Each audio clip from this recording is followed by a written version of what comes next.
ಶುರು ಮಾಡೋಣ. ನಾರಾಯಣಂ ನಿಖಿಲಪೂರ್ಣಗುಣೈಕದೇಹಂ ನಿರ್ದೋಷಮಾಪ್ಯತಮಪ್ಯಖಿಲೈಸುವಾಕ್ಯೈಃ ಅಸ್ಯೋದ್ಭವಾದಿದಮಶೇಷವಿಶೇಷತೋಪಿ ವಂದ್ಯಂ ಸದಾ ಪ್ರಿಯತಮಂ ನಮಸನ್ನಮಾಮಿ. ಅಭ್ರಮಂ ಭಂಗರಹಿತಂ ಅಜಡಂ ವಿಮಲಂ ಸದಾ ಆನಂದತೀರ್ಥಮತುಳಂ ಭಜೆ ತಾಪತ್ರಯಾಪಹಂ. ಕೃಷ್ಣಾಯ ವಾಸುದೇವಾಯ ಹರಯೇ ಪರಮಾತ್ಮನೇ ಪ್ರಣತಃ ಕ್ಲೇಶನಾಶಾಯ ಗೋವಿಂದಾಯ ನಮೋ ನಮಃ. ಪೃಥ್ವೀಮಂಡಲಮಧ್ಯಸ್ಥಾಃ ಪೂರ್ಣಬೋಧಮತಾನುಗಾಃ ವೈಷ್ಣವಾಃ ವಿಷ್ಣುಹೃದಯಾಃ ತಾನ್ ನಮಸ್ಸೇ ಗುರೂನ್ ಮಮ. ತಪಸ್ವಾಧ್ಯಾಯ ಶುಶ್ರೂಷಾ ಕೃಷ್ಣಪೂಜಾ ರತಂ ಮುನಿಂ ವಿಶ್ವೇಶಂ ಇಷ್ಟದಂ ವಂದೇ ಪರಿವ್ರಾಟ್ ಚಕ್ರವರ್ತಿನಂ. ಶ್ರೀ ಗುರುಭ್ಯೋ ನಮಃ. ಹರಿ ಓಂ. 8ನೇ ಅಧ್ಯಾಯ ಶುರುವಾಗಬೇಕು.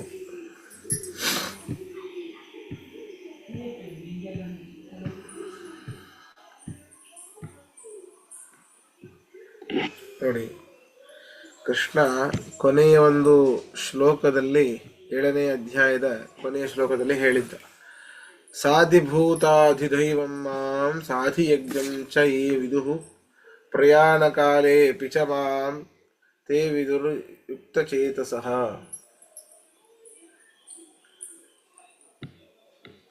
ಅಂದ್ರೆ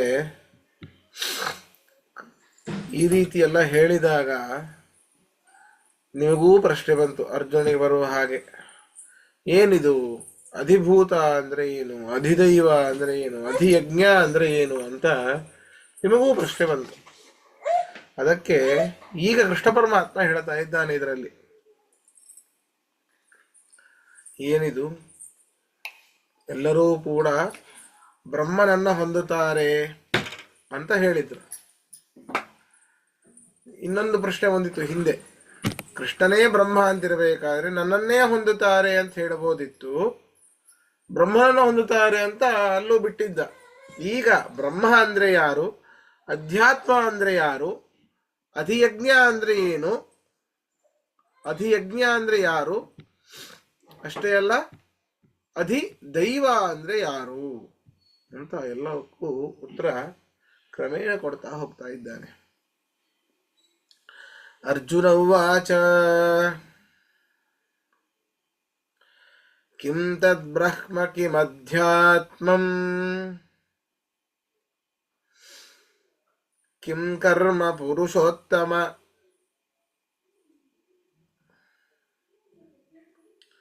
ಅಧಿಭೂತಂ ಚ ಕಿಂ ಪ್ರೋಕ್ತಂ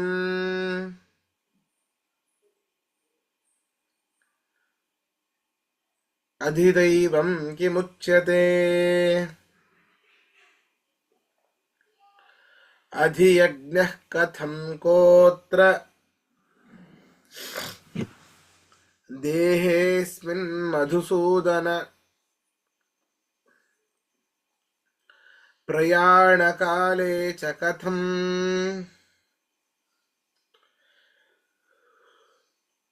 ಜ್ಞೇಯೋಸಿ ನಿಯತಾತ್ಮಭಿಃ. ಅರ್ಜುನ ಕೇಳುವಂತಹ ಪ್ರಶ್ನೆ ಕೃಷ್ಣನಿಗೆ, ಹೇ ಪುರುಷೋತ್ತಮ, ಎಲ್ಲರೂ ಮುಕ್ತವಾದ ಮನಸ್ಸಿನಿಂದ ಭಜಿಸಿದವರು ಬ್ರಹ್ಮನನ್ನ ಹೊಂದುತ್ತಾರೆ ಅಂತ ಹೇಳಿದ್ದಿ, ಬ್ರಹ್ಮ ಯಾರಪ್ಪ? ಸಾಧಿಭೂತಾದಿದೈವಂ ನಾಂ ಸಾಧಿಯಜ್ಞಂ ಪರಂತಪ ಅಂತೆಲ್ಲ ಹೇಳಿದಿ, ಅಧಿಯಜ್ಞ ಯಾರಪ್ಪ? ಅಧ್ಯಾತ್ಮ ಅಂದ್ರೆ ಯಾರಪ್ಪ? ಕೃಸ್ತಂ ಅಧ್ಯಾತ್ಮ ಕರ್ಮಚಾಖಿಲಂ ಅಂತ ಹಿಂದೆಲ್ಲ ಹೇಳ್ದ. ಅಧ್ಯಾತ್ಮ ಅಂದ್ರೆ ಏನು? ಅಖಿಲವಾದ ಕರ್ಮವನ್ನ ಅವರು ತಿಳಿತಾರೆ ಅಂತೇಳಿ. ಅಖಿಲವಾದ ಕರ್ಮ ಯಾವುದು? ಅಧಿಭೂತಂ ಕಿಂ ಅಧಿದೈವಂ ಕಿಮುಚ್ಯತೆ. ಕಿಂ ಕರ್ಮ ಪುರುಷೋತ್ತಮ, ಕರ್ಮ ಅಂದ್ರೆ ಏನು? ಅಧಿಭೂತ ಅಂದ್ರೆ ಹೇಳಲಾದದು ಏನು? ಅಧಿದೈವ ಅಂದ್ರೆ ಏನು? ಅಷ್ಟೇ ಅಲ್ಲ, ನೀನು ಈ ಶರೀರವನ್ನು ಇಟ್ಟುಕೊಂಡು ಹೇಳಿದೆ, ಪ್ರಯಾಣ ಕಾಲೇ, ಪ್ರಯಾಣ ಕಾಲದಲ್ಲಿ ಈ ಮೂರರ ರೂಪವಾದ ಪರಮಾತ್ಮನನ್ನ ತಿಳಿದು ಯಾರು ತಿಳಿತಾರೋ ಅವರು ಹೊಂದುತ್ತಾರೆ ಅಂತ. ಈಗ ಹಾಗಾದ್ರೆ ಹೇ ಮಧುಸೂದನ, ಈ ದೇಹದಲ್ಲಿ ಅಧಿಯಜ್ಞ ಅಂತ ಇದ್ದಾರೆ ಅಂತ ಹೇಳಿದೆ. ಅಧಿಯಜ್ಞ ಅಂತ ಯಾರನ್ನ ಕರೀತಾರೆ?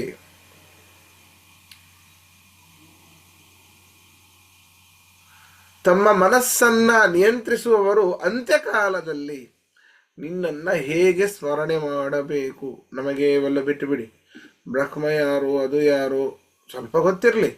ಮುಖ್ಯವಾಗಿ ನೋಡಿ, ಕೊನೆಯ ಕಾಲದಲ್ಲಿ ಪರಮಾತ್ಮನನ್ನ ಅಥವಾ ಅಂತ್ಯಕಾಲದಲ್ಲಿ ನಿನ್ನನ್ನು ಹೇಗೆ ಸ್ಮರಿಸಬೇಕು ಅಂತ ಕೇಳಿದ ಅರ್ಜುನ. ಬಹಳ ಬಹಳ ಮುಖ್ಯವಾದದ್ದು ಇದು. ಹಿಂದೆ ಗೊತ್ತಿಲ್ಲದೆ ಹೋದರೂ ಕೂಡ ಒಂದಕ್ಕೊಂದು ಕನೆಕ್ಷನ್ ಇದೆ ಒಳಗೆ, ಅದು ಬೇರೆ. ಆದರೂ ಹಿಂದೆ ಇದರ ಬಗ್ಗೆ ಸರಿಯಾಗಿ ಗೊತ್ತಿಲ್ಲದೆ ಹೋದರೂ ಕೂಡ ನಾವು ಅಂತ್ಯಕಾಲದಲ್ಲಿ ಏನಾದರೂ ಪರಮಾತ್ಮನ ನಾಮದ ಉಚ್ಚಾರಣೆ, ಸ್ಮರಣೆ ಬೇಕಾಗಿಲ್ಲ, ಬರೀ ಉಚ್ಚಾರಣೆ ಬಂದರೂ ಸಾಕು ಮೋಕ್ಷವನ್ನು ಹೊಂದಬಹುದು. ಅದನ್ನೇ ತಮ್ಮ ಮನಸ್ಸನ್ನು ನಿಯಂತ್ರಣೆ ಮಾಡಿದವರು. ನೋಡಿ, ಮನಸ್ಸನ್ನ ಮೊದಲೇನೆ ಗೆದ್ದಿದ್ದಾರೆ. ಅಂತಹ ನಿಯಂತ್ರಿಸಿದವರೂ ಕೂಡ ಅಂತ್ಯಕಾಲದಲ್ಲಿ ನಿನ್ನ ಹೇಗೆ ಸ್ಮರಣೆ ಮಾಡಬೇಕು ಅಂತ ಪ್ರಶ್ನೆ ಮಾಡ್ತಾ ಇದ್ದಾನೆ. ಅಂದ್ರೆ ಮನಸ್ಸನ್ನ ಗೆದ್ದವರು ನಿನ್ನನ್ನು ಸ್ಮರಣೆ ಮಾಡೇ ಮಾಡ್ತಾರೆ ಅನ್ನೋದು ನಿಶ್ಚಯ ಇಲ್ಲ. ಮನಸ್ಸನ್ನ ತಮ್ಮ ಹತೋಟಿಯಲ್ಲಿ ಇಟ್ಟುಕೊಳ್ಳದೇ ಇರುವಂತವರು ಅಂತೂ ಕೂಡ ಹರಯೇ ನಮಃ. ಹಿಂದೆ ಈ ಅಧಿಭೂತ, ಅಧಿದೈವ, ಅಧಿಯಜ್ಞ, ಬ್ರಹ್ಮ ಯಾರು ಅಂತ ಸ್ವಲ್ಪ ಸರಿಯಾಗಿ ನಾವು ಅರ್ಥ ಮಾಡಿಕೊಂಡಿದ್ರೆ ಅಂತ್ಯಕಾಲದಲ್ಲಿ ಪರಮಾತ್ಮನ ಸ್ಮರಣೆ ಬರಲಿಕ್ಕೆ ಸಾಧ್ಯ. ಅದರಿಂದ ಈ ರೀತಿ ಹಿಂದೇನೇನು ಎಲ್ಲ ಒಂದು ಫ್ರೂಟ್ ಸಲಾಡ್, ಎಲ್ಲ ಫ್ರೂಟ್ಗಳನ್ನು ಹಾಕಿ ಕೊಟ್ಟು ನಮಗೆ ಸಿಹಿಯಾದದ್ದು, ಅದು ಯಾವ್ಯಾವ ಹಣ್ಣು ಅಂತ ಗೊತ್ತಾಗ್ತಿಲ್ಲ ನಮಗೆ. ಬಿಡಿಸಿ ಬಿಡಿಸಿ ಹೇಳಿ, ಇದು ಯಾವುದು, ಕೆಂಪುದು ಯಾವ್ದು ಹಣ್ಣು, ಇದು ನೀಲಿ ಯಾವ್ದು ಹಣ್ಣು, ಇದು ಯಾವ್ದು ಹಣ್ಣು, ಹಳದಿ ಕಲರ್ದು, ಈ ರೀತಿ ಎಲ್ಲ ಒಂದು ಹಾಕಿ ಕೊಟ್ಟು ಅದ್ಭುತವಾದ ರುಚಿ ಇತ್ತು. ಯಾವ್ಯಾವ ಹಣ್ಣು ಅಂತ ಗೊತ್ತಾಗ್ತಿಲ್ಲ. ಆದರೆ ಬ್ರಹ್ಮ ಅಂದ್ರೆ ಏನು, ಕರ್ಮ ಅಂದ್ರೆ ಏನು, ಅಧಿಭೂತ ಅಂದ್ರೆ ಏನು, ಅಧಿದೈವ ಅಂದ್ರೆ ಏನು, ಅಧಿಯಜ್ಞ ಅಂದ್ರೆ ಏನು, ನಮ್ಮ ದೇಹದಲ್ಲಿ ಅಧಿಯಜ್ಞ ಅಂತ ಯಾರನ್ನ ಕರೆಯಲ್ಪಡ್ತಾರೆ, ಕೊನೆಯ ಕಾಲದಲ್ಲಿ ನಿನ್ನ ಹೇಗೆ ಸ್ಮರಣೆ ಮಾಡಬೇಕು, ಈ ರೀತಿ ಪ್ರಶ್ನೆಗಳಿದೆ, ನನಗೆ ಉತ್ತರ ಕೊಡು ಅಂತ ಅರ್ಜುನ ಹೇಳಿದ. ಬರ್ಕೊಳ್ಳಿ. ಪುರುಷೋತ್ತಮ, ಹೇ ಪುರುಷೋತ್ತಮನೇ, ಪುರುಷೋತ್ತಮ, ಹೇ ಪುರುಷೋತ್ತಮನೇ,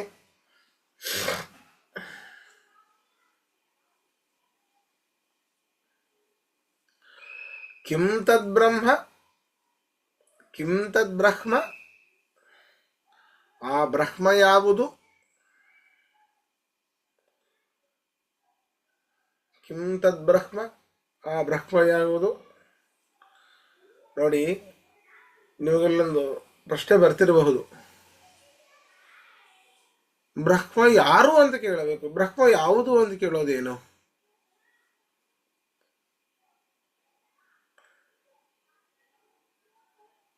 ತತು ಅಂತ ಹಾಕಿದ್ದಾರೆ, ನಪುಂಸಕಲಿಂಗ ಶಬ್ದ, ತದು ಶಬ್ದ, ತತದೇ ತಾನಿ. ಏನ್ ಹಾಕ್ಬೇಕಿತ್ತು? ಸಹ ಅಂತ ಹಾಕ್ಬೇಕಿತ್ತು. ಸಹ ತೌತೆ ಪುಲ್ಲಿಂಗ. ತದು ಅಂತ ಯಾಕೆ ಹಾಕಿದ್ರು ಅಂತಂದ್ರೆ, ಬ್ರಹ್ಮ ಶಬ್ದ ಎರಡೂ ಇದೆ. ಒಂದು ಪುಲ್ಲಿಂಗದಲ್ಲಿಯೂ ಇದೆ, ಇನ್ನೊಂದು ನಪುಂಸಕಲಿಂಗದಲ್ಲಿಯೂ ಇದೆ. ಬ್ರಹ್ಮ, ಬ್ರಹ್ಮಣಿ, ಬ್ರಹ್ಮಾಣಿ ಅಂಥೇಳಿ ನಪುಂಸಕಲಿಂಗದ ಶಬ್ದವನ್ನು ಹೇಳಿಬಿಟ್ರೆ ಆ ಬ್ರಹ್ಮ ಶಬ್ದ ಪರಮಾತ್ಮ ವಾಚಕವಾದ ಶಬ್ದ. ನೀವು ಇನ್ನೊಂದು ಬ್ರಹ್ಮ, ಬ್ರಹ್ಮಾಣೋ, ಬ್ರಹ್ಮಾಣ ಪುಲ್ಲಿಂಗ ಶಬ್ದ ಹೇಳಿಬಿಟ್ರೆ ಇದನ್ನೇ ಅದು ಚತುರ್ಮುಖ ಬ್ರಹ್ಮನನ್ನ ಹೇಳುವಂತಹ ಶಬ್ದ. ಇಷ್ಟೇ ವ್ಯತ್ಯಾಸ. ಆದ್ದರಿಂದ ಇಲ್ಲಿ ಪರಮಾತ್ಮನ ಬಗ್ಗೆ ಹೇಳಬೇಕಾಗಿದೆ. ಅದರಿಂದ ಬ್ರಹ್ಮ ಶಬ್ದ ನಪುಂಸಕಲಿಂಗ, ಅದರಿಂದ ಅದಕ್ಕೆ ವಿಶೇಷವಾದ ತತ್ ಅನ್ನುವಂಥದ್ದು ನಪುಂಸಕಲಿಂಗವೇ ಬರಬೇಕು, ಅಡ್ಜೆಕ್ಟಿವ್.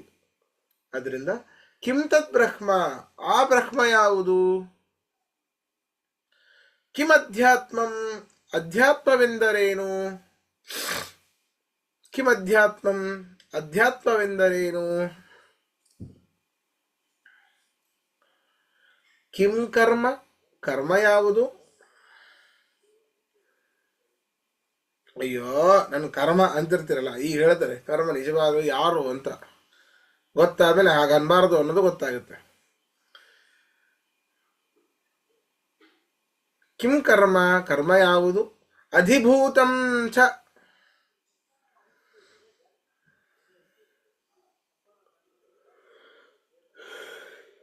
ಅಧಿಭೂತಂ ಚ, ಅಧಿಭೂತವೆಂದು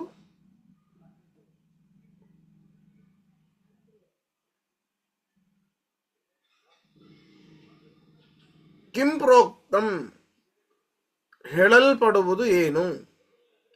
ಕಿಂ ಪ್ರೋಕ್ತಂ, ಹೇಳಲ್ಪಡುವುದು ಏನು? ಕಿಂ ಅಧಿದೈವಂ ಉಚ್ಯತೆ, ಕಿಂ ಅಧಿದೈವಂ ಉಚ್ಯತೆ, ಅಧಿದೈವವೆಂದು ಯಾವುದು ಹೇಳಲ್ಪಡುತ್ತದೆ? ಎಲ್ಲವೂ ಕ್ವಶನ್ ಮಾರ್ಕು. ಕಿಂ ತದ್ ಬ್ರಹ್ಮ, ಕ್ವಶನ್ ಮಾರ್ಕ್, ಆ ಬ್ರಹ್ಮ ಯಾವುದು? ಕಿಮಧ್ಯಾತ್ಮಂ, ಕ್ವಶನ್ ಮಾರ್ಕ್, ಆ ಅಧ್ಯಾತ್ಮವೆಂದರೇನು? ಕಿಂ ಕರ್ಮ, ಆ ಕರ್ಮ ಯಾವುದು? Question mark. ಅಧಿಭೂತಂ, ಅಧಿಭೂತವೆಂದು ಕಿಂ ಪ್ರೋಕ್ತಂ, ಹೇಳಲಾದದು ಏನು? Question mark. ಕಿಂ ಅಧಿದೈವಂ ಉಚ್ಯತೆ, ಕ್ವಶನ್ ಮಾರ್ಕ್. ನೆಕ್ಸ್ಟ್ ಮುಂದಿನ ಶ್ಲೋಕದ್ದು. ಮಧುಸೂದನ, ಎಲೈ ಮಧುಸೂದನೆ, ಮಧುಸೂದನ, ಎಲೈ ಮಧುಸೂದನೆ, ಎಲೈ ಮಧುಸೂದನನೆ, ಅಸ್ಮಿನ್ ದೇಹೆ,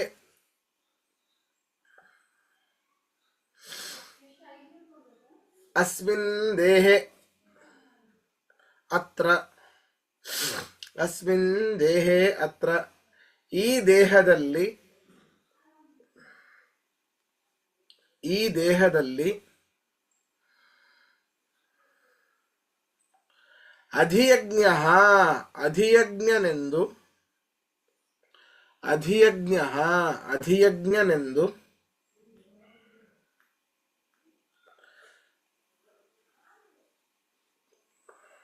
ಕಥಂ, ಹೇಳಲ್ಪಡುವವನು,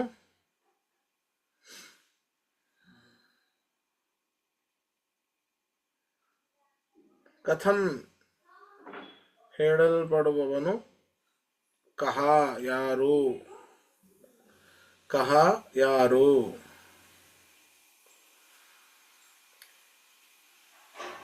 ಚ, ಹಾಗೆಯೇ,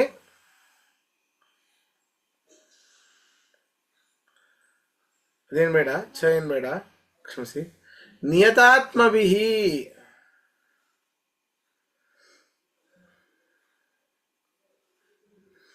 ನಿಯತಾತ್ಮಭಿಹಿ, ಮನಸ್ಸನ್ನು ನಿಯಂತ್ರಿಸುವವರ, ನಿಯತಾತ್ಮಭಿಹಿ, ಮನಸ್ಸನ್ನ ನಿಯಂತ್ರಿಸುವವರಿಂದ,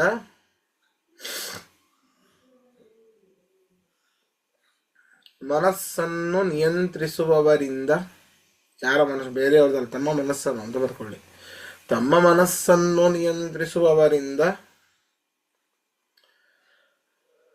ಪ್ರಯಾಣಕಾಲೇ ಚ, ಪ್ರಯಾಣಕಾಲೇ ಚ, ಅಂತ್ಯಕಾಲದಲ್ಲಾದರೂ,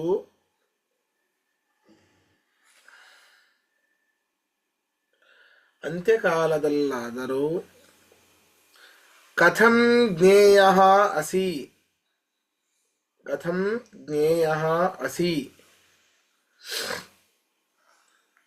ಹೇಗೆ ಸ್ಮರಿಸಬೇಕು, ನಿನ್ನನ್ನು ಹೇಗೆ ಸ್ಮರಿಸಬೇಕು, ನಿನ್ನನ್ನು ಹೇಗೆ ಸ್ಮರಿಸಬೇಕು.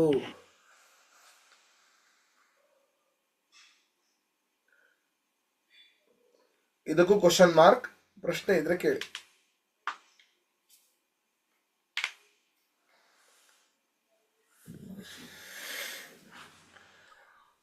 There is a out of sequence question, no?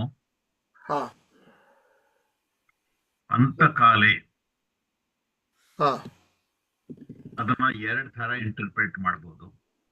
ಹ್ಮ್, ಅಂತಕಾಲೆ ಅಂದ್ರೆ ಒಂದು ಏನಮ್ಮ, ಅಂತಕಾಲೆ, ಪ್ರಯಾಣ ಕಾಲೆ. ಹ್ಮ್ ಅದೇ ಪ್ರಾಣ ಕಾಲೇನ ಅಂತ ಕಾಲೆ ಅಂತ ಹೇಳ್ತಾರೆ. ಹ್ಮ್ ಪ್ರಾಣ ಹೋಗ್ತಾ ಇರೋ ಮೂಮೆಂಟ್ ನಲ್ಲಿ ಅಂದ್ರೆ ಅವಾಗ ನಾವು ಆಸ್ಪತ್ರೆಯಲ್ಲಿ ಜ್ಞಾನ ಬಿದ್ದಿರ್ತೀವಿ. ಅವಾಗನೇ ಜ್ಞಾನ ಇರುತ್ತೆ ನಮ್ಗೆ. ಹ್ಮ್ ಯಾವಾಗ ಅಂತ ಕಾಲೇ ಬರುತ್ತೆ ಅಂತ ನಮಗೂ ಗೊತ್ತಿಲ್ಲ, ಯಾರಿಗೂ ಗೊತ್ತಿಲ್ಲ. ಸೊ ಅದಕ್ಕೋಸ್ಕರವಾಗಿಯೇನೆ ಸದಾಕಾಲ ಪರಮಾತ್ಮನ ಸ್ಮರಣೆ ಮಾಡ್ತಿರ್ಬೇಕು ಅಂತ. ಧನ್ಯವಾದ.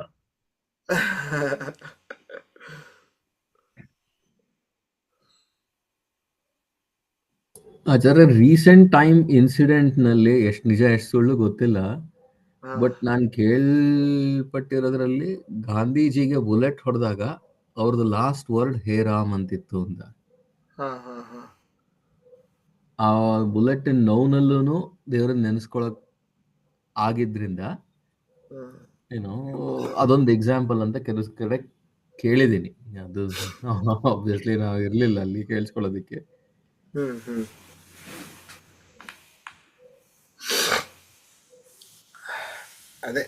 ಅದೇ ಬಿದ್ದಾಗ ಎದ್ದಾಗ ಉಂಬಾಗ ತಿಂಬಾಗ ನಡೆಯುವಾಗ ಬಾಗುವಾಗ ತೇಗುವಾಗ ಮಲಗುವಾಗ ಕೂರುವಾಗ ಸದಾ ಕಾಲ ಕೃಷ್ಣ ಕೃಷ್ಣ ಕೃಷ್ಣ ಕೃಷ್ಣ ಅಂತ ಇದ್ರೆ ಆ ಕಾಲದಲ್ಲೂ ಸ್ಮರಣೆ ಒಂದೇ ಬರುತ್ತೆ, ಸಂಶಯವೇ ಇಲ್ಲ. ಅರಿಮಳ ಯಪ್ಪ, ಕಥೆಯಲ್ಲಿ ಆ ಮಗನ ಹೆಸರು ನಾರಾಯಣ ಅಂತ ಇಟ್ಕೊಂಡ. ಹೌದು ಹೌದು. ಅದಕ್ಕೋಸ್ಕರ ಹೋಗೋರು ಬರೋರು ಎಲ್ಲ ನಾನು ಕೃಷ್ಣ ಅಂತ ನನ್ನ ಕರೆಯೋದು ನಾನು ಈ ನಡುವೆ.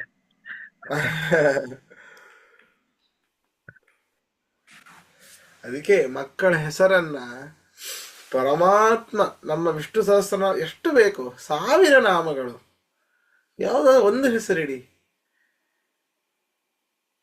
ರೋಹಿತ್ ಅಂತೆ, ಸಚಿನ್ ಅಂತೆ, ಯಾವ್ದಾವುದಕ್ಕೋ ಮರುಳಾಗಿ ಏನೇನೋ ಹೆಸರಿಡ್ತಾರೆ. ಏನ್ ಅರ್ಥ ಇಲ್ಲ, ಏನಿಲ್ಲ, ನಿಷ್ಪ್ರಯೋಜಕ ಪದಗಳ ಸಮೂಹ ಅದು. ಆ ವ್ಯಕ್ತಿ ಪ್ರಯೋಜಕನಾಗಿರಬಹುದು, ನಾನು ಅವನ ಹೆಸರು ಹೇಳ್ತಾ ಇದ್ದೇನಷ್ಟೇ.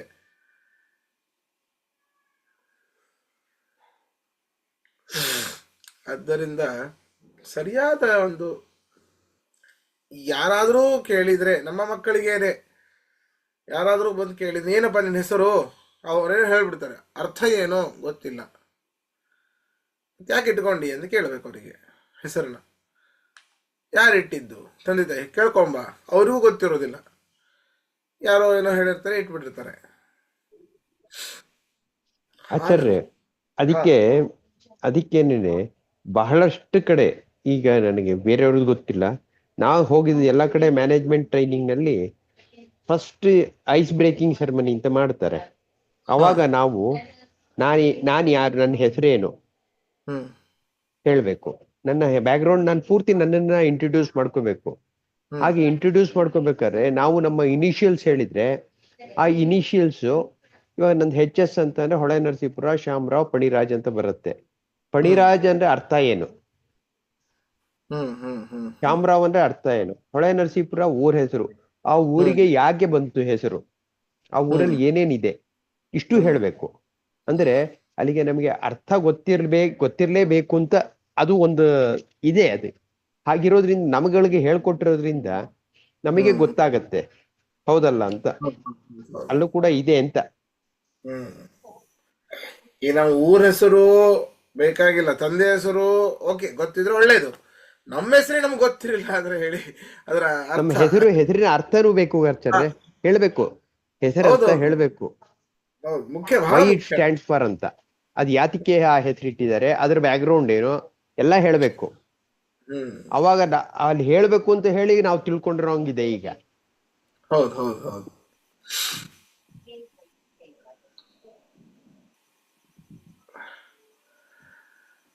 ಅದರಿಂದ ಸದಾಕಾಲ ಪರಮಾತ್ಮನ ಒಂದು ಚಿಂತನೆ, ಸದಾಕಾಲ ಸುಖವಾಗಲಿ ಬಹು ದುಃಖವಾಗಲಿ ಸಖನೀನಾಗಿರು ಪಾಂಡವರು. ಬಹಳ ಬೇಕಾದವರು ಅವರನ್ನು ಬಹಳ ಬಹಳ ಬಹಳ ಸರ್ತಿ ನನ್ನ ನೆನಪು ಮಾಡ್ಕೊಳ್ತಾ ಇರ್ತೇವೆ.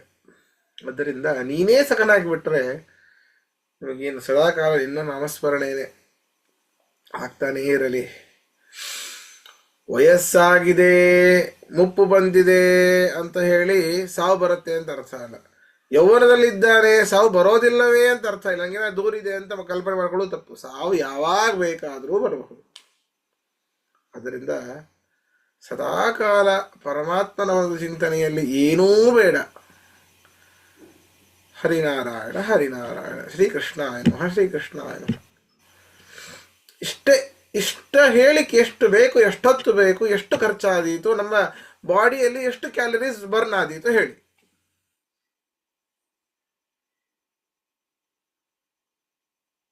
ಯಾವ ಆಯಾಸವೂ ಇಲ್ಲ. ಆದರೆ ಮನಸ್ಸು ಇಲ್ಲ. ಮುಖ್ಯವಾಗಿ ನಮ್ಮ ಎಲ್ಲರನ್ನು ಹಿಡಿದು ಮನಸ್ಸೇ ಇಲ್ಲ. ನಿಮ್ಮ ಕೆಲಸವನ್ನೇ ಮಾಡ್ತಿರ್ರಿ, ಮನಸ್ಸಿನಲ್ಲಿ ಕೃಷ್ಣ ಅಂತ ಇರ್ರಿ. ಆ ಕೆಲಸವೇ ಪರಮಾತ್ಮನ ಪೂಜೆ ಆಗುತ್ತೆ. ಲೌಕಿಕ ವೇಷದಲ್ಲಿಯೇ ಇರಲಿ, ತೊಂದರೆ ಇಲ್ಲ. ನಾಮಸ್ಮರಣೆಗೆ ಯಾವುದೂ ಬಾಧಕ ಅಲ್ಲ. ಹಾಗಾದ್ರೆ ನಮ್ಮ ಮಕ್ಕಳ ಹೆಸರನ್ನು ನಾವು ಲೌಕಿಕ ವೇಷದಲ್ಲಿದ್ದ ಕರೆಯೋ ಹಾಗಿಲ್ಲ. ದೇವರ ಹೆಸರು ಅವೆಲ್ಲ. ಎಂಥದ್ದೇ ವೇಷದಲ್ಲಿ ಇರಲಿ, ನೀವು ಮನಸ್ಸಿನ ಭಾವನೆ ಮುಖ್ಯ. ಸಮಯವಿದ್ದಾಗಲೂ ಸಂದರ್ಭ ಸಿಕ್ಕಾಗೂ ಕೂಡ ಆ ವೇಷದಲ್ಲಿ ಯುಕ್ತ ಅಲ್ಲ. ಮನೆಯಲ್ಲಿ ಇದ್ದಾಗ ಕಚ್ಚೆ ಪಂಚೆ ಉಟ್ಟುಕೊಂಡು ಸಂಧ್ಯಾವಂದನೆ ಮೊದಲಾದವು ಮಾಡುವುದು ಅದು ಉಚಿತ. ಅದು ಒಂದು ಸ್ಟೆಪ್ ಮೇಲೆ ಇದೆ, ಅದಕ್ಕೆ ಮಹತ್ತರವಾದ ಪುಣ್ಯ ಇದೆ. ಆದರೆ ಸಮಯ ಇಲ್ಲ, ಆದರೂ ನಾವು ಪರಮಾತ್ಮ ಸ್ಮರಣೆ ಬಿಟ್ಟಿಲ್ಲ. ಅಕರಣಾತ್ ಕರಣಂ ವರಂ ಅಂತೆ. ಮಾಡದೇ ಇರೋಕ್ಕಿಂತ ಏನೋ ಮಾಡಿದ್ವಿ ಅನ್ನೋದು ಉತ್ತಮ. ಆದ್ದರಿಂದ ನಾವು ಇಂತಹ ಸಮಯದಲ್ಲಿ ಇದನ್ನಾದರೂ ಮಾಡೋಣ. ಕೃಷ್ಣ ನಾಮಸ್ಮರಣೆಗೆ ಯಾವುದು ಬೇಕು, ಯಾವ ವೇಷಭೂಷಣಗಳು ಬೇಕಾಗಿಲ್ಲ. ನಾಮಸ್ಮರಣೆಗೆ ಮುಕ್ತವಾದ ಮನಸ್ಸಿನಿಂದ ಪರಮಾತ್ಮನ ಚಿಂತನೆ ಇದ್ರೆ ಸಾಕು. ಇದರಿಂದ ಸದಾಕಾಲ ಪರಮಾತ್ಮನ ಸ್ಮರಣೆ ಬಹಳ ಮುಖ್ಯ, ಬಹಳ ಮುಖ್ಯ, ಬಹಳ ಮುಖ್ಯ. ಅದನ್ನ ಹೇಗೆ ಮಾಡಬೇಕು ಅಂತ ಅರ್ಜುನ ನಮಗೋಸ್ಕರವಾಗಿ ಕೇಳ್ತಾ ಇದ್ದಾನೆ. ಪಾಪ ಅವನು ಸದಾಕಾಲ ಮಾಡುವಂಥವನೇ, ಸದಾಕಾಲ ಕೃಷ್ಣನ ನಾಮಸ್ಮರಣೆ ಮಾಡುವಂಥವನು. ಇದು ಭಾಗವತದಲ್ಲೇ, ಏನೋ ಮಹಾಭಾರತದಲ್ಲೇ ಬರ್ತದೆ. ಒಮ್ಮೆ ನಾರದರು ಬಂದು ಕೃಷ್ಣನಿಗೆ ಕೇಳ್ತಾರೆ, ಅಲ್ಲ ಕೃಷ್ಣ, ಪರಮಾತ್ಮ ನೀನು ಜಗದೊಡೆಯ, ಇಡೀ ಬ್ರಹ್ಮಾಂಡವನ್ನೇ ನಿನ್ನ ಉದರದಲ್ಲಿ ಇಟ್ಟುಕೊಂಡವ, ಸರ್ವೋತ್ತಮ ನೀನು. ಅದು ಬಿಟ್ಟು ನೀನು ಅರ್ಜುನನ ಕುದುರೆಗಳನ್ನ ತೊಳಿತಾ ಕೊಡ್ತಿದ್ದೀಯಲ್ಲೋ, ಏನೋ ನಿನ್ನ ಆಟ. ನೀನು ನಾಟಕನೇ ಮಾಡು, ಆದ್ರೆ ನೀನು ಅರ್ಜುನನ ಕುದುರೆಗಳನ್ನ ತೊಳೆಯೋದ? ರಥ ಸಾರಥಿ ಸೂತ ಹೇಗೆ ಮಾಡ್ತಾನೋ ಅಂತಹ ಕೆಲಸಗಳನ್ನು ಮಾಡ್ತಾ ಇದ್ದೀಯಲ್ಲ ನೀನು ಅಂತ ಹೇಳ್ತಂತೆ. ಅದಕ್ಕೆ ನಾರದರಿಗೆ ಕೃಷ್ಣ ಪರಮಾತ್ಮ ಹೇಳ್ತಾರೆ, ಸ್ವಲ್ಪ ಅರ್ಜುನ ಅಲ್ಲಿ ಮರದ ಕೆಳಗೆ ಮಲ್ಕೊಂಡಿದ್ದಾನಲ್ಲ, ಅಲ್ಲಿ ಹೋಗಿ ಕೂತು ಬನ್ನಿ, ನೀವು ನಿಮಗೆ ಉತ್ತರ ಸಿಗುತ್ತೆ ಅಂತ ಹೇಳ್ತಾರಂತೆ. ನಾರದರು ಹೋಗಿ ಅರ್ಜುನನ ಹತ್ತಿರ ಒಂದೆರಡು ನಿಮಿಷ ಕೂಡ್ತಾರೆ. ಬಂದು ಪರಮಾತ್ಮನೇ ಸಾಷ್ಟಾಂಗ ನಮಸ್ಕಾರ ಮಾಡಿ ಮತ್ತೆ ತ್ರಿಲೋಕ ಸಂಚಾರಕ್ಕೆ ಹೊರಟು ಬಿಡ್ತಾರೆ. ಅವ್ರು ಕೇಳಿದ್ದೇನು ಅಂತಂದ್ರೆ, ಮಲ್ಕೊಂಡಾಗ್ಲೂ ಕೂಡ ಅರ್ಜುನ ಉಸಿರು ಬಿಡೋದು, ಉಸಿರು ತಗೊಳ್ಳುವಂತಹ ಸಮಯದಲ್ಲೂ ಕೃಷ್ಣ ಕೃಷ್ಣ ಕೃಷ್ಣ ಕೃಷ್ಣ ಕೃಷ್ಣ ಕೃಷ್ಣ ಅಂತಿದ್ದ.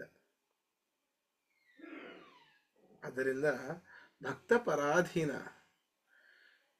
ಯಾವಾಗಲೂ ಒದ್ದೆ ಪಂಚೆಯಲ್ಲೇ ಕೂಡಬೇಕು, ಕೃಷ್ಣಾಜಿನ ಹಾಕಿಕೊಂಡೇ ಕೂಡಬೇಕು, ಅದು ಮಾಡಿ. ಅದು ನಮ್ಮ ನಿತ್ಯಾನುಷ್ಠಾನದಲ್ಲಿ ಏನಿದೆ, ಅದು ಬೆಳಗ್ಗೆ ಮಧ್ಯಾಹ್ನ ಸಾಯಂಕಾಲ ಅವೆಲ್ಲ ಓಕೆ. ಉಳಿದ ಸಮಯದಲ್ಲೂ ಪರಮಾತ್ಮನ ಸ್ಮರಣೆ ಮಾಡಬೇಕು ಅಂತ ಹೇಳಿದೆ. ನಾವೆಲ್ಲ ಏನು ಅದಕ್ಕೆ ಸೀಮಿತ. ದೇವರ ಪೂಜೆ ಪೆಟ್ಟಿಗೆ ತೆಗೆದು ನೀರು ಹಾಕಿ ಮೂರ್ತಿಗಳನ್ನ ತೊಳೆದ ನೀರನ್ನ ತೀರ್ಥ ಅಂತ ಸೇವನೆ ಮಾಡಿಬಿಟ್ರೆ ನಾವು ಗೆದ್ವಿ, ನಾವು ಧನ್ಯರಾದ್ವಿ ಅನ್ನೋ ಭಾವನೆಯಲ್ಲಿ ಇದ್ದೇವೆ. ಅಲ್ಲ, ಸದಾಕಾಲ ಪರಮಾತ್ಮನ ಪೂಜೆ ಎನ್ನುವಂಥದ್ದು ಈ ರೀತಿ ಮಾಡಬೇಕು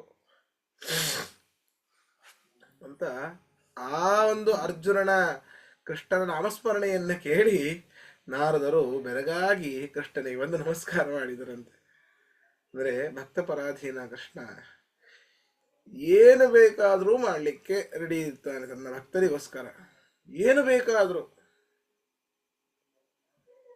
ಎಲ್ಲಿರಿ, ಹೇಗೆ ರಾಜಸೂಯ ಯಾಗದಲ್ಲಿ ಅಷ್ಟು ಎಲ್ಲರೂ ಭೀಷ್ಮರಿಗೆ ಆಗಬೇಕು ಆದ್ಯ ಪೂಜೆ ಅಂತ ಹೇಳಿದಾಗ ಭೀಷ್ಮರದ್ದು ಹೇಳ್ತಾರೆ ಕೃಷ್ಣನಿಗೆ ಆಗಬೇಕು ಅಂತ. Krishna full busy. ಏನು ಎದಕ್ಕೆ? ಬಂದಂತಹ ಬ್ರಾಹ್ಮಣರ ಪಾದಗಳನ್ನ ತೊಳೆಯುವಂಥದ್ರಲ್ಲಿ ಬ್ಯುಸಿ. ಪಾದಗಳನ್ನ ತೊಳೆದು ಆ ನೀರನ್ನು ತನ್ನ ತಲೆಯ ಮೇಲೆ ಸಿಂಪಡಿಸ್ಕೊಳ್ತಾ ಇದ್ದಾನೆ. ಎಲ್ಲಿದ್ದಾರೆ ನೋಡಿದ್ರೆ ಗುಂಪಿನ ಮಧ್ಯದಲ್ಲಿ ಕೃಷ್ಣ ಇದ್ದಾನೆ. ಎದ್ದು ಬರ್ಲಿಕ್ಕೆ ರೆಡಿ ಇಲ್ಲ ಅವನು. ಆ ಬ್ರಾಹ್ಮಣರ ಪೂಜೆ ಮಾಡಬೇಕು, ಬ್ರಾಹ್ಮಣ ಪಾದ ತೊಳಿಬೇಕು ಅಂತ. ಆಮೇಲೆ ಕೃಷ್ಣ ನಿನಗೆ ಕರೀತಾ ಇದ್ದಾರೆ ಯುಧಿಷ್ಠಿರ ಅಂತ ಹೇಳಿದಾಗ ಆವಾಗ ಎದ್ದು ಬರ್ತಾನೆ. ಅವನಿಗೆ ಅಗ್ರ ಪೂಜೆ ಮಾಡುತ್ತಾರೆ. ಅರ್ಘ್ಯ ಪಾದ್ಯ ಮೊದಲಾದವನ್ನೆಲ್ಲ ಕೊಟ್ಟು ಆಸನ ಇತ್ಯಾದಿ ಅಗ್ರ ಪೂಜೆಗಳನ್ನೆಲ್ಲ ಮಾಡಿದರೂ ಮತ್ತೆ ನಿಲ್ಲಿಲ್ಲ. ಬೇಗ ಬೇಗ ಬೇಗ ಊಟಕ್ಕೆ ಟೈಮ್ ಆಯ್ತು, ನಡ್ರಿ ಹೋಗೋಣ, ಊಟಕ್ಕೆ ಸಮಯ ಆಯ್ತು, ನಡ್ರಿ ಹೋಗೋಣ. ರಾಜಿಸುವ ರಂಜಿಸುವ ರಾಜಸೂಯ ಯಾಗದಲ್ಲಿ ಎಂಜಲವನೇ ಬಳೆದ ಶ್ರೀಹರಿ, ಎಂಜಲವನೇ ಬಳೆದ. ಉಟ್ಟ ಪೀತಾಂಬರ ಟೊಂಕಕ್ಕೆ ಕಟ್ಟಿದ ಸರಗಳ ಹಿಂದಕ್ಕೆ ಸರಿಸಿ. ಅಷ್ಟು ಅಹಂಕಾರ ಬಂದಿಲ್ಲ. ಎಲ್ಲರಿಗೂ ನನಗೆ ಪೂಜೆ ಆಯಿತು ಮೊದಲು ಅನ್ನೋ ಅಹಂಕಾರ ಇಲ್ಲ. ಬ್ರಾಹ್ಮಣರಿಂದು ಹೋಗಿದ್ದಾರೆ, ಎಲೆಗಳು ಹಂಗೆ ಇವೆ. ಉಟ್ಟ ಪೀತಾಂಬರ ಟೊಂಕಕ್ಕೆ ಕಟ್ಟಿದ ಸರಗಳ ಹಿಂದಕ್ಕೆ ಸರಿಸಿ. ಸರಸರ ಎಲೆಯನ್ನು ತೆಗೆದು ಬಿಸಾಕಿದ. ಕಟ್ಟ ಕಡೆಗೆ ತಾ ಬಳೆದು ನಿಂತ. ಎಂಜಲವನೇ ಬಳೆದ ಶ್ರೀಹರಿ. ಅಷ್ಟೇನಾ? ಇಲ್ಲ. ಪೊರಕೆಯ ಹಿಡಿದು ಕಸವನೆ ಗುಡಿಸಿ ಶಗಣಿಯ ನೀರೊಳು ಕಲೆಸಿ ಥಳಿಯ ಹಾಕಿ. ಸಾಲು ಸಾಲಾಗಿ ಎಲೆ ಇಟ್ಟು ಮಣೆ ಹಾಕಿ ಮುಂದಿನ ಪಂಕ್ತಿಯ ಕರೆದು ತಾರೆಂದ. ಏನ್ರಿ ಪರಮಾತ್ಮನ ಲೀಲೆ, ಹೀಗೆಲ್ಲ ಮಾಡೋದುಂಟ ಅವನು? ಅಂಥವರೇ ಮಾಡೋದು.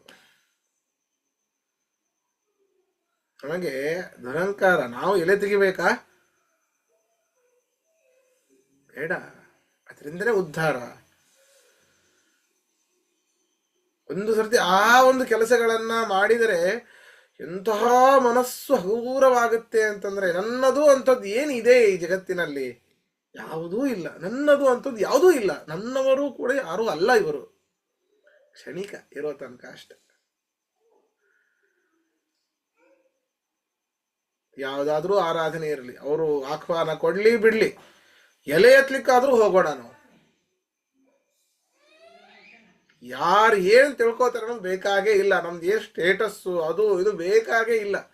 ಬ್ರಾಹ್ಮಣರು ಭೋಜನ ಮಾಡಿದ ಎಲೆಗಳನ್ನು ತಗಲಿಕ್ಕೆ ನಾವು ಸಿದ್ಧ. ಕೃಷ್ಣನ ಭಕ್ತರಾಗಿ ಅವನ ಫಾಲೋವರ್ಸ್ ಆಗೋದು ಬೇಡವಾ? ಅವನು ಮಾಡಿದ್ದ ದಾರಿಯಲ್ಲಿ ನಾವು ಹೋಗೋದು ಬೇಡವಾ? ಈ ರೀತಿ ಕೃಷ್ಣ ಪರಮಾತ್ಮ ಮಾಡ್ತಾನೆ. ಅವನ ಲೀಲೆಗಳೇ ಹಾಗೆ. ಸರಿ, ಸ್ವಲ್ಪ ಜಾಸ್ತಿ ಹೇಳಿದೆ. ಪಾಠ ಮುಗಿಸೋಣ ಇವತ್ತು. ಚೆನ್ನಾಗಿತ್ತು ಆಚಾರ್ಯ, ಚೆನ್ನಾಗಿತ್ತು. ಶ್ರೀಕೃಷ್ಣ ಅರ್ಪಣಮಸ್ತು. ಮಧ್ವೇಶ ಅರ್ಪಣ. ಶ್ರೀಕೃಷ್ಣ ಅರ್ಪಣ. ನಮಸ್ಕಾರ ಗುರುಗಳೇ. ನಮಸ್ಕಾರ ಆಚಾರ್ಯ.